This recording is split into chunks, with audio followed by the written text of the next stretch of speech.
믿음의 출처라는 제목으로 하나님의 말씀 증거하겠습니다. 자, 믿음이 어떻게 생기는가라고 하는 건데요. 자, 믿음이 생기는 그 원리를 말하면 이거는 그 열매가 맺히는 것과 같습니다. 생명이 태어나는 것 같은데요. 열매가 어떻게 맺히죠? 일단 씨를 뿌리거나 나무를 심고 그 다음에 이 가꾸는 사람이 할 일은 어떻게 막 열매를 끄집어내는 게 아니고 잘 가꿔주고 물을 뿌려주고 햇빛을 잘 비춰주고 바람에 쓰러지지 않도록 조금 지탱해주고 그러면 열매는 어떻게 열리죠? 네, 자동으로 열리는 겁니다. 믿음이 마찬가지인데요. 우리 교회 생활하다 보면 이렇게 믿음이 생기는 것이 우리의 주 목적인데 어떻게 하면 믿음이 생길까? 때로 믿음이 없어 보이는 사람들 보면서 왜 믿음이 안 생기냐? 아니면 저기 믿음이 없는데 목사님 어떻게 좀 해보라고 제가 뭘 어떻게 하겠습니까? 우리가 할 수 있는 유일한 길은 오늘 본문을 뭐라 그랬죠? 믿음이 어떻게 나온다 그랬습니까? 믿음은 어디서 나며? 우리 17절 우리 다 같이 한번 읽어보겠습니다. 시작. 그러므로 믿음은 들음에서 나며 들음은 그리스도의 말씀으로 말미암았느니라. 믿음은 들음에서 한다 그랬거든요. 그럼 우리가 믿음이 생기려면 누구라도 애건 어른이건 하나님의 말씀을 일단 들어야 돼요. 근데 듣는 거 없이 왜 믿음이 안 생기냐 그러면 생기겠습니까? 안 생기겠습니까? 안 생기죠, 당연히. 믿음은 들음에서 난다 했으므로 또 들음은 그리스도의 말씀으로 말미암다 그랬죠. 이제 우리가 참으로 우리 삶 가운데서 믿음의 결실을 얻길 원한다면 하나님의 말씀을 듣고 그 들은 말씀을 우리가 묵상하고 반복해서요. 그러면 우리 안에 말씀을 기억하는 것이 아니고 내 머릿속에 기억났다가 아니고 우리 마음속에서 깨달아짐이 되고 이것이 이제 우리에게 자연스러운 우리의 입장과 사상과 그런 것이 될 때 그때 믿음이 생기는 거예요. 그것 때문에 조금 조급함은 버리시고 왜 믿음이 안 생기는가? 혹은 저 사람 믿음이 없는데 왜 믿음이 안 생기는가? 그렇게 생각할 게 아니고 그런 마음이 들면 어떻게 하셔야 되겠어요? 말씀 전해줘야죠. 가서 말씀 전해주고 또 뭐 설교하라 뭐 그런 거 아니지만 우리가 충분히 하나님의 말씀 들어서 알고 있잖아요. 그 말씀으로 권면해주고 또 말씀 가운데 잘 있으라고 이렇게 위로해 주는 거 이거 필요합니다. 그 장거리 운행을 하다 보면 이제 그 터널을 지나갈 때가 있죠. 또 한참 동안 가다 보면 어딜 들려야 됩니까? 중간에 이제 휴게소 한번 들려야 되겠죠. 왜냐하면 사람도 쉬어야 되겠지만 또 이렇게 차량도 좀 쉬고 또 점검도 하고 혹은 가는 방향이 제대로 되고 있는지 혹은 틀렸는지 점검도 해야 되고 그런 과정들이 조금 필요해 보입니다. 우리 선교 준비하고 다녀오면서 제 개인적인 생각은 터널을 하나 통과한 그런 느낌입니다. 어떻게 보면 중요한 일정이기도 했고 또 의미가 있기도 했고요. 그 마지막에 우리 학생들 청년들에게 특별히 청년들에게 이런 말을 한 적이 있습니다. 우리 선교 다녀오고 나면 우리가 준비를 오랫동안 하고 한 것만큼 그 상실감이 클 수 있다. 그런 것들 조금 미리 마음에 대비해라. 그렇게 제가 얘기를 한 적이 있습니다. 실제로 제가 그 학생 때 교회에 어떤 행사가 있었거든요. 요즘 예전에 아마 다 했을 겁니다. 그 방학 때 하는 행사였는데 성탄절 전날 거기에 거의 한 학기 동안 준비하고 이거 연습시키고 이거 하다가 이제 그날 행사 다 마쳤습니다. 다 마치고 정리하고 이제 났는데 너무 허탈한 거예요. 사람이 마음이. 공지 붕 뜬 것 같고 이제 다 끝난 것 같고 그런 마음을 가질까봐 혹시라도 그런 마음 들 수 있으니 미리 염두에 둬라. 그랬는데 제가 오히려 이번에 마음이 좀 붕 뜬 것 같습니다. 그래서 집에서 뭐 싸웠냐 그러는데 싸운 게 아니고 피로도 좀 있었고 그래가지고 이게 좀 이렇게 됐는데요. 무슨 말씀 드리려고 그런가 하면, 그러니까 우리 제1교회를 생각하게 되면 전체적으로 이렇게 연세 드신 분도 계시고 우리 중간 장년층 계시고 또 우리 다음 세대도 있죠. 그 전에 제가 봤을 때는 가장 약한 부분이 어딘가, 가장 약한 고리가 어딘가라고 생각하면 두말할 것도 없이 우리 학생들, 그런 학생들이었습니다. 왜냐하면 이제 부모 신앙을 따라서 다니긴 했지만 내 믿은 내 고백이 없기 때문에 제일 약한 고리다라는 생각이 들어서 이제 거기에 마음이 많이 쓰였는데, 근데 선교하는 과정을 통해서 어떤 마음이 드는가 하면, 이 학생들, 청년들이 좀 견고히 서 나가고 있다. 그래서 약한 부분이 조금 채워지고 있다는 마음이 들었거든요. 그래서 저는 다른 성도님들도 그래, 잘하고 있다. 우리 애들 잘 크고 있다. 이렇게 같은 마음을 지녀주실 거라 생각했습니다. 물론 그렇게 생각 안 하신 분이 있다는 게 아니고 다 그런 마음인데, 또 한편으로 그런 거 있죠. 예수님의 비유 가운데 보면 그 탕자 비유가 있습니다. 그러니까 둘째 아들이 아버지 재산 가지고 나가가지고 다 해먹었죠. 그래서 이제 아버지 집에 돌아오는데 아버지가 어떻게 되고 있습니까? 아버지의 재산을 다 탕진하고 돌아온 그 작은 아들, 그 아들을 어떻게 했죠? 받아줬죠. 그래서 좋은 옷을 입히고 금가락지, 은가락지 끼우고 소잡고 양잡고 하니까, 그러면 아버지 마음 기쁜데 좀 안 기쁜 사람 하나 있었어요. 안 기쁜 사람. 큰아들. 근데 그 아버지가 뭐라 그랬는가 하면, 다 내 것이 다 네 거 아니냐. 그러니까 큰아들 입장에서는 작은 아들은 왜 저렇게 가락지도 끼워주고 옷도 입혀주고 삼겹살도 먹여주고 그럽니까? 근데 그렇게 생각하게 되면 아버지 마음을 헤아리지 못하는 거예요. 아버지는 큰아들은 항상 있었으니까 이제 어떤 아들이라는 보다도 아버지의 어떤 친구처럼, 나와 함께 일하는 그 동료처럼 그렇게 여기고 있었죠. 그 작은 아들이 지금 약하니까 이 아이 좀 케어하자, 받아주자, 이 아이 살려내야 된다, 그런 마음이거든요. 그렇기 때문에 우리가 이제 자녀 세대를 이제 약한 고리가 좀 채워졌으니까 또 다른 약한 고리가 있으면 거기에 우리가 또 마음을 써야 될 것 같아요. 그 오후 시간이 되면 예전 선교 가기 전 혹시 프린트 나눠드렸던 거 기억나시죠? 오늘은 받았습니까? 못 받았습니까? 못 받으셨죠? 못 받으신 이유는 제가 안 나눠드렸으니까. 이걸 이제 제가 이거 한번 점검을 하고 가려고 합니다. 우리 교회적 측면에서요. 교회적으로 우리가 어떤 체계적인 교육이 필요합니다. 거기까지 우리가 다 인정을 하죠. 체계적인 교육이 필요한데, 저도 그랬었고, 저 학생 때나 청년 때는 항상 그런 것들에 대한 그 욕구, 불만이 있었죠. 그러면 체계적인 교육이 필요하다라고 하는 것은 우리가 다 공감하지만, 그러면 우리는 왜 그런 거 안 합니까? 라고 하는 질문을 한다 그러면 내가 곰곰이 생각을 해봤어요. 과연 지금 바로 가고 있는가? 이게 지금 방향이 옳은가? 곰곰이 생각을 해봤는데 제가 내린 결론은 이거였습니다. 지금 방향이 틀리지 않다. 이거 오해하실까봐, 이거 자기 변명도 아니고요. 이거는 우리 성도님들이 지금 어떤 좀 프라이드를 좀 갖길 바라는 마음에서 드리는 말씀이에요. 제가 사진을 하나 보여드릴게요. 이거 다 아는 사진인데, 사진 한번 보여주세요. 이거 예배 시간, 이거 어디 있는 건지 아시죠? 이거는 저번에도 한 말씀드렸지만 그 예배 시간 안내판인데요. 교회 예배당 들어오기 전에 있는 겁니다. 저런 게 있는가라고 생각하시면 곤란해요. 자, 저기에 긴 글씨로 좀 써놓은 게 있는데 저게 뭐냐면 대충 적어놓은 게 아니고요. 저 개인적인 신앙관이기도 하고 또 우리가 교회적으로 추구할 목회의 방향이기도 하고요. 그럼 저 문장을 기록할 때 대충 어디서 보고 100개 하고 썼냐. 물론 저런 말들이 다 어디나 있는 말이지만 이것을 제가 제 나름대로 제 안에서 걸러서 이 부분이 필요하다 싶어서 이것이 우리 신앙교육과 우리 교회에 가장 기묘하고 중요하고 가장 체계 있는 것이라 판단이 들었기 때문에 교회 앞 정문 앞에 이렇게 해놨는데 내용을 우리가 살펴보면요.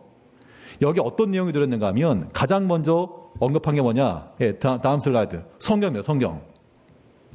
우리는 신구약 성경이 정확무한 하나님의 말씀인 것과 자, 우리가 추구하는 바, 우리는 신구약 성을 믿는다. 이걸 보여주고 있어요.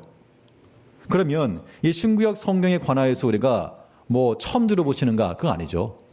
우리가 이러한 부분들에 대해서 함께 나눴었고 또 당연히 아시는 겁니다. 근데 문제가 뭐냐면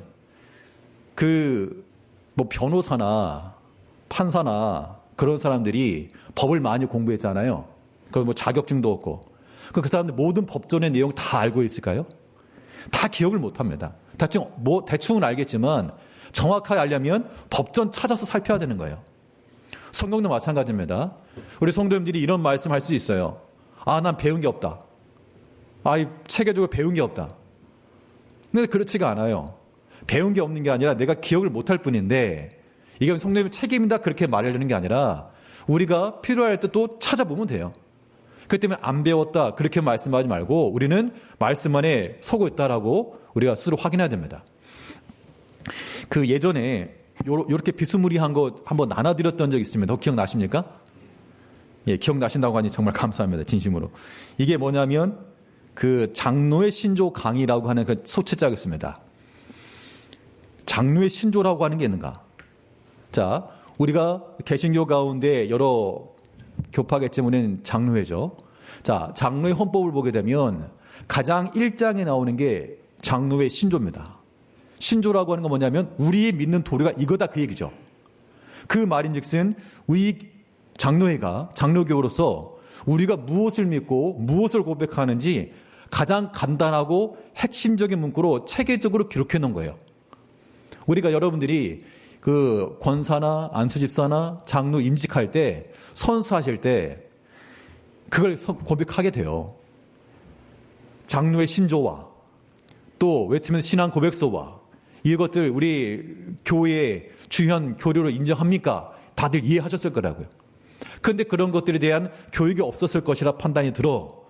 그래서 특별히 이렇게 소책자를 만들어 드렸거든요. 장로의 신조가 몇 가지라 그랬었습니까?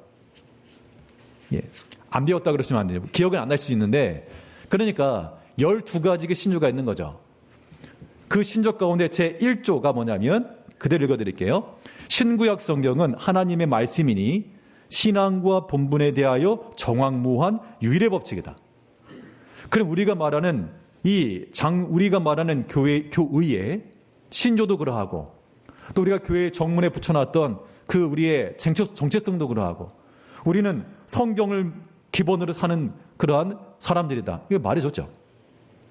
이게 언제 있었는가 하면 찾아보니까 2022년 7월 24일 날 첫 번째 시간 했더라고요. 제가 이걸 이렇게 말씀드린 이유는 뭐냐면 우리가 우리는 안 배웠다 그러지 마시고 우리 가는 방향이 틀진 않다. 대신 틈틈이 다시 한번 보자. 이런 거 얘기하는 거예요. 또 이것을 반복적으로 하겠다라고 하는 다시 한번 제 각오도 드리는 겁니다. 아마도 이 책자가 아마 집에 있는 분도 계실 거고 이미 저기 버려진 분도 계시겠지만 혹시라도 집에 남아있다. 그러면 그냥은 말고 한번 읽어보시고 이렇게 인증사들 저희가 보내주시면 또 제가 오랜만에 또 이 커피 쿠폰을 쏴드리겠습니다. 이렇게 해도 저에게 부담이 안 되는 이유는 뭐냐면요. 왜 부담이 안 될까요? 예, 성도님들이 많이 보니까 부담도 안 되지만 보내시는 분이 별로 없어요. 예, 아마 없는 분도 많을 거니까.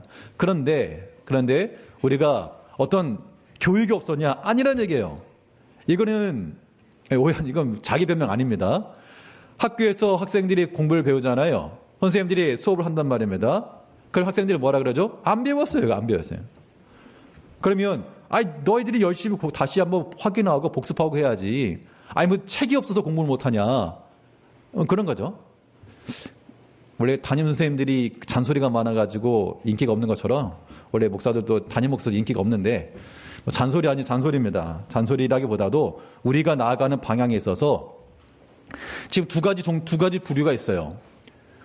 우리가 신앙적 요구, 그러니까 관심이 없는 분들도 있지만 교회 내에 어떤 신앙적 요구를 가지고 있는 분들의 두 가지 부류가 있습니다. 두 가지의 그런 패턴이 있는데 한 부류는 어떤 패턴인가 하면 이게 약간 학구파, 또 한 부류는 은혜파, 이게 있어요.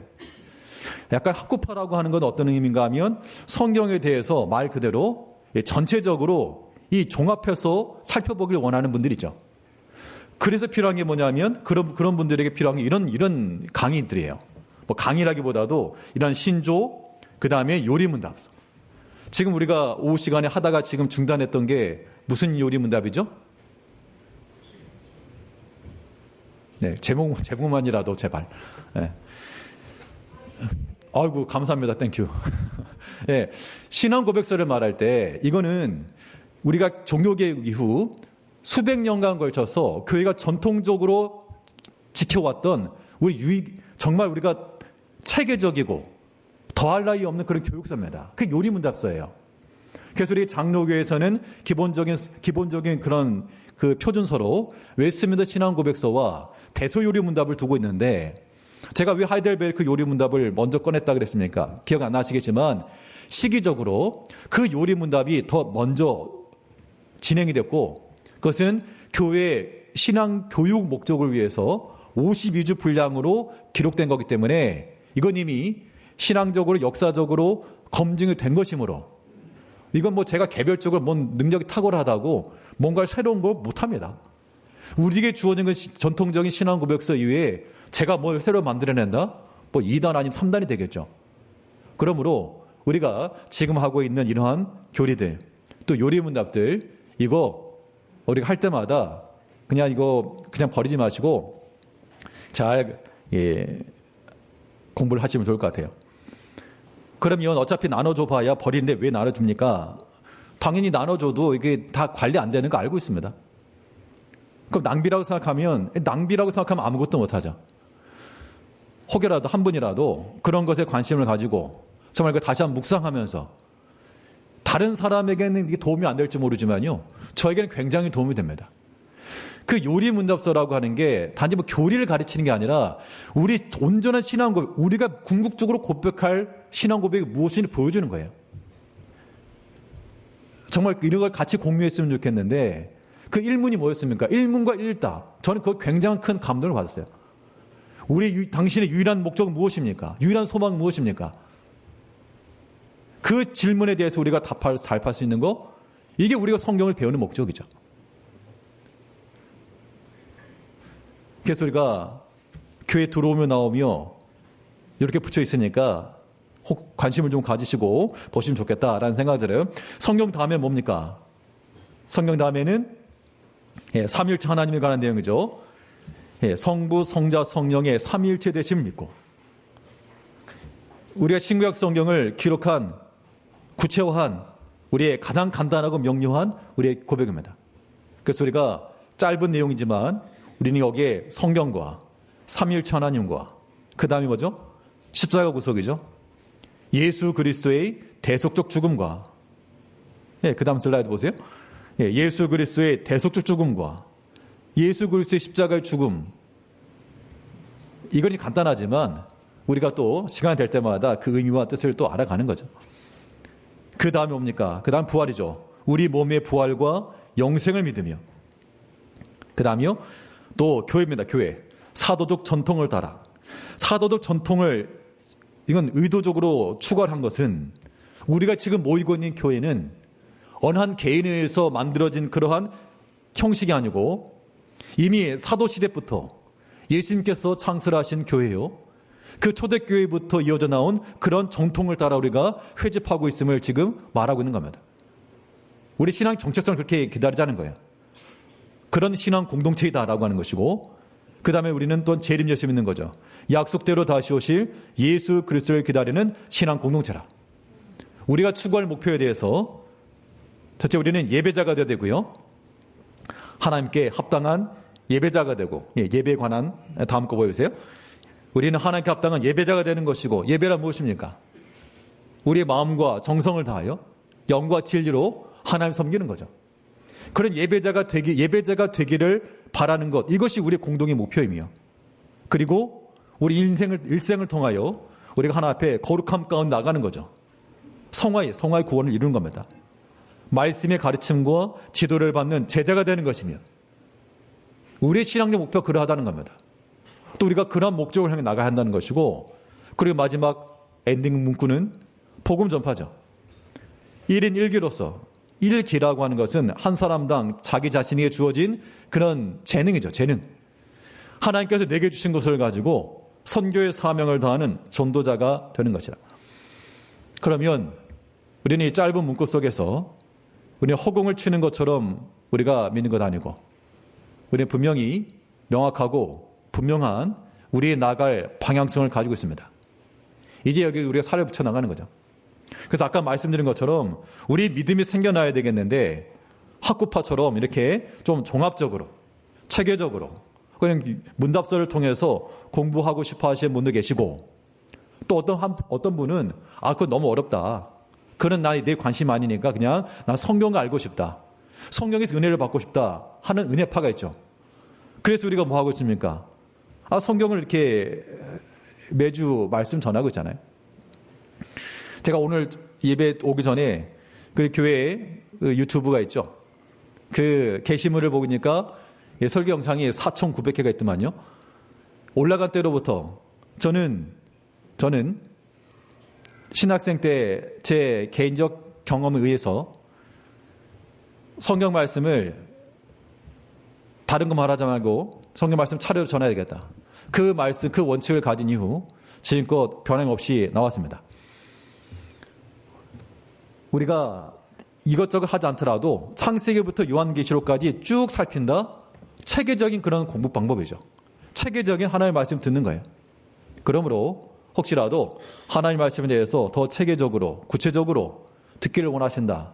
그러면 내 머릿속에 없다고 해서 아닌 게 아니고요. 또 성도님들 지금까지 그렇게 믿음 생활 오신 겁니다. 안 배우신 게 아니고 모르는 게 아니라는 얘기죠. 중요한 건 뭡니까? 중요한 거는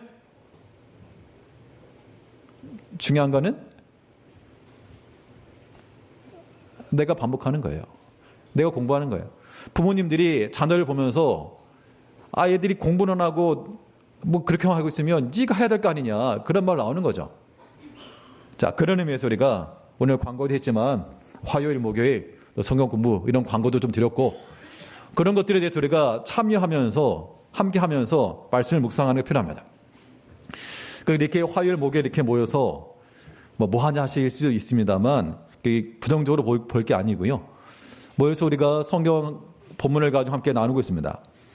예전에 그 책 한 권 말씀드렸죠. 매일 성경이라고. 그때 다 전교인들 다 한 번 드렸었고, 거기서 이제 그 이후로는 개별적으로 원하시는 분들은 구입하십시오 했고, 새벽마다 그 순서를 따라서 말씀 전하고 있습니다.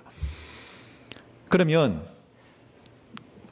이거는 그걸 참여를 하면서 함께 나누는 분과 하지 않은 분의 차이예요. 그러니까 함부로 이렇게 판단하시면 안 됩니다.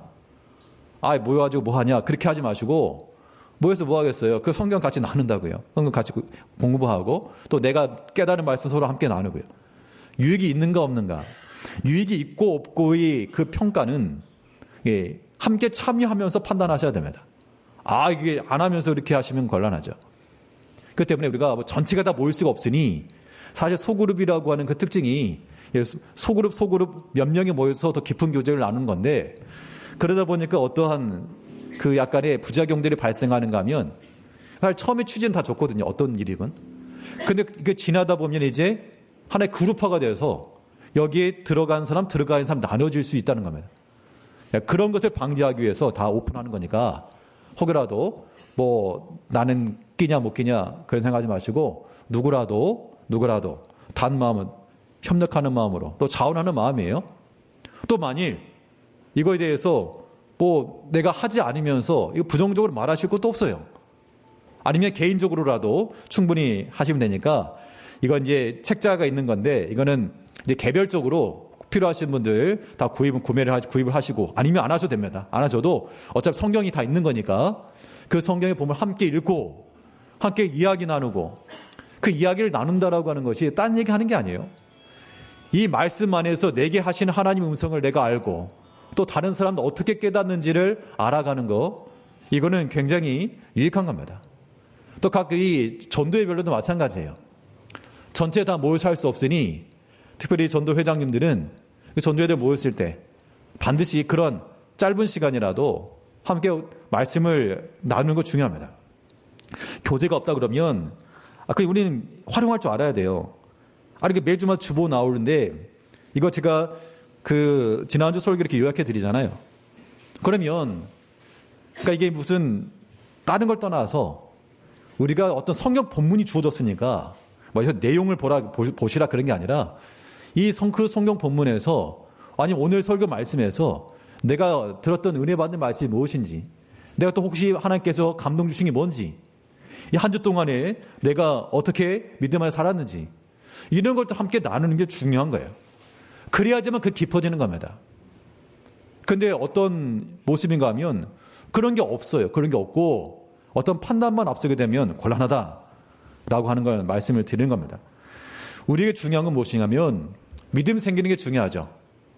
그런데 그 믿음이라고 하는 것은 억지로 잡아 빼서 꺼낼 수 있는 게 아닙니다.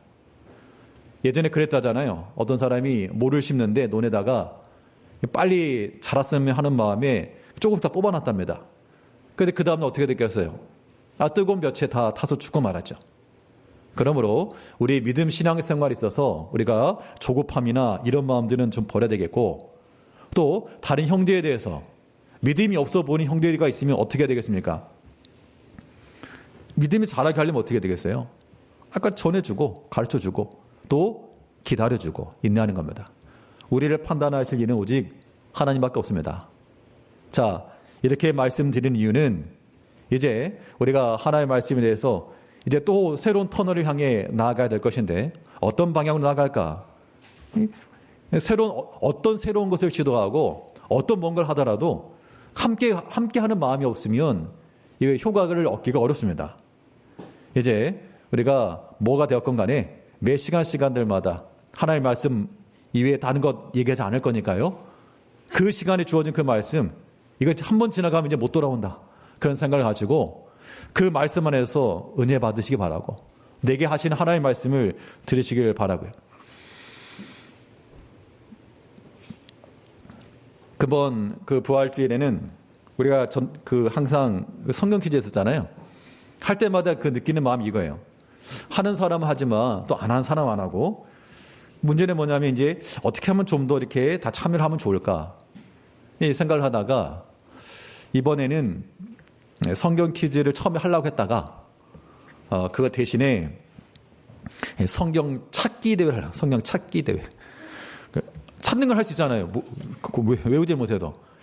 제가 이제 가만 보니까 성경을 찾는 것도 좀 이렇게 어려워하시는 분도 있는 것 같고, 이 성경이 신구약 성경 이거 찾는 것도 어려우면 그 말씀 어떻게 듣겠어요?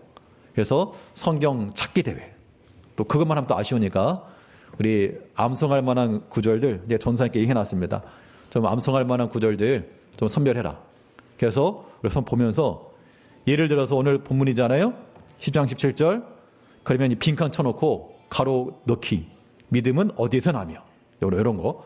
이렇게 해서 어렵지 않고 누구라도 좀 참여할 수 있게끔 좀 그렇게 하려고 하는데, 이것도 마찬가지예요. 어떤 시도를 하더라도 니는 해라. 이래버리면 곤란한 거예요.